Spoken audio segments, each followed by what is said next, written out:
안녕하세요. 글락성입니다. 이제 싱가포르 온 지 한 9달 가까이 돼가는데요. 한국이 그립네요. 싱가포르 생활의 단점 10가지를 말씀드리겠습니다. 첫 번째, 집이 너무 비싸다. 프로퍼티 구루라는 사이트입니다. 이제 바이 또는 렌트 이렇게 있는데요. 흑수저이기 때문에 렌트를 하겠죠. 500불부터 뭐 이런 식으로 쭉쭉쭉 나오게 되어 있습니다. 지도를 보시면은 이렇게 이제 가격이 나오게 됩니다. 콘도 집을 보시면은 가장 싼 게 800, 대부분 1000 이상을 부릅니다.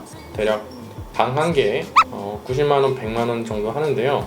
여기가 이제 다운타운이라고 하면은 조금 벗어난 지역에 살고 있습니다. 근데도 일반 HDB에서 방을 구하신다 그러면은 대략 40만원에서 한 80만원 사이는 일반적인 주공 아파트에 있는 방을 하나 구하실 수가 있고요. 아예 집을 사신다 그러면은 비싸네요. 볼 필요가 없다. 두 번째, 싱글리시가 상당하다. 대략 1년 정도가 지났는데요. 그럼에도 자주 못 알아듣습니다. 만약에 영어를 배우려고 싱가포르에 온다. 저는 절대 반대. 그 돈 들여서 호주 아니면 미국 쪽으로 보내시기를 강력 추천드립니다. 세 번째, 이걸 빼놓을 수 없죠. 날씨.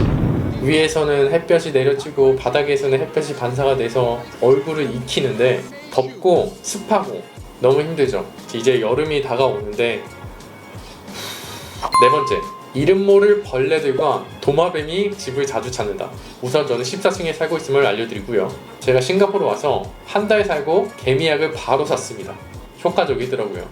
참고로 라자다에서 구매하실 수 있습니다. 4월 중순에서 5월이 날개 달린 어린 여왕개미들이 여기저기 날아다니는 기간입니다. 방금도 한 마리 잡았습니다. 14층입니다. 참고로.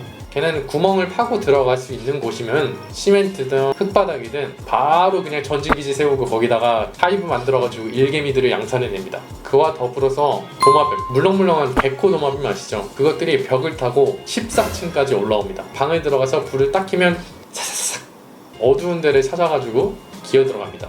옷장 뒤나 책장 뒤나 뭐 이런 데 말이죠. 주방에 뭐 음식물 쓰레기 아니면 남긴 음식들이 있다면은 100%입니다. 100% 집에 도마뱀이 왔다 갑니다. 다섯 번째, 학비가 어마어마하다. 학비에 관련된 영상은 우측 상단에다가 링크를 남겨놨습니다. 거기다가 싱가포르 학비도 매년 점점 상승하고 있는 실정입니다. 이게 또 왜 문제가 되느냐? 여섯 번째, 사실상 싱가포르가 리틀 중국화가 돼가고 있습니다. 다른 인종의 유입에 비해 중국인의 유입 비율이 훨씬 높습니다. 싱가포르의 특징이라 하면은 중국, 말레이시아, 인도, 뭐 기타 여러 외국인들 이 이루는 다양성에서 비롯된다고 생각이 되는데 비싼 학비를 지불할 수 없는 동남아시아의 학생들은 자연히 제외가 됩니다.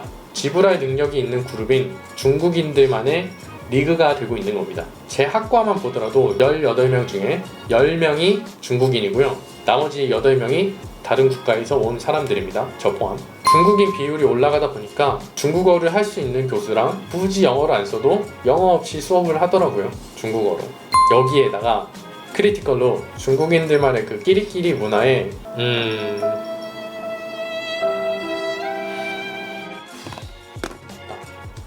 일곱 번째, 택배 너무 느립니다.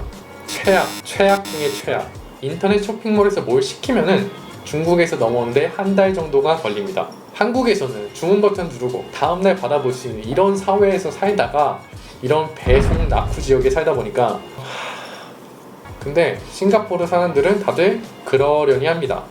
그래서 앞으로도 고쳐질 일이 없겠네요. 8번, 해외 어디나 다 똑같겠지만 외식비가 비싸다. 특히나 치킨과 술이 비쌉니다. 한국 치킨이 너무 먹고 싶어가지고 치킨을 시키려고 봤는데 43불 하더이다. 4만원 정도 하겠네요. 한국에서 15,000원, 뭐 18,000원 치킨 내기도 아까웠는데 4만원에 먹으라고 하니까 손이 떨려가지고 못 먹겠더라고요.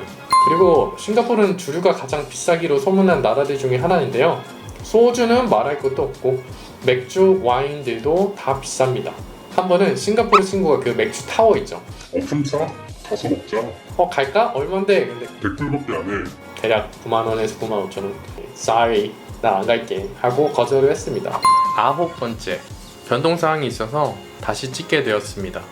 직장 구하기가 쉽지 않다. 저도 이제 졸업을 했고 직장을 구하려고 노력을 해봤지만 쉽지가 않더라고요. 믿거나 말거나 제가 느낀 싱가포르 구직 현황 특징 4가지에 대해서 이야기해드리겠습니다. 싱가포르 자국민 우대. 언어는 영어 플러스 중국어, 말레이시아, 타밀어 중 1개를 해야 됩니다. 경력직을 주로 뽑습니다. 가장 수요가 많은 직종인 프로그램 언어를 필요로 하는 직군이 굉장히 수요가 높습니다. 저는 이 4가지 중에서도 단 1개도 해당되지 않습니다. 반면 한국인들이 빛을 발하는 분야가 있다면 연예, 엔터테인먼트, 미용, 간호사, 한국과의 무역, 그 외에서는 본토 중국인들에 비해 메리트가 떨어지는 건 사실입니다. 10번, 옷 살 데가 없습니다. 싱가포르에서 딱히 동대문처럼 의류를 전문적으로 취급을 하는 군락이 없습니다. 그래서 제가 알기로는 싱가포르 사람들이 유니클로를 되게 좋아하는 걸로 알고 있습니다. 옷을 살 데가 없으니까. 더 나아가 생각을 해보면은 싱가포르 사람들이 한국 사람들만큼 유행에 민감하거나 아니면 패션에 신경을 쓰거나 하지 않습니다. 그래서 저 여기 와서 옷을 한 벌인가 2벌밖에 안 샀던 걸로 기억해요. 살 데가 없어요. 싱가포르가 한국보다 살기 어려운 이유 10가지를 나열해 봤습니다.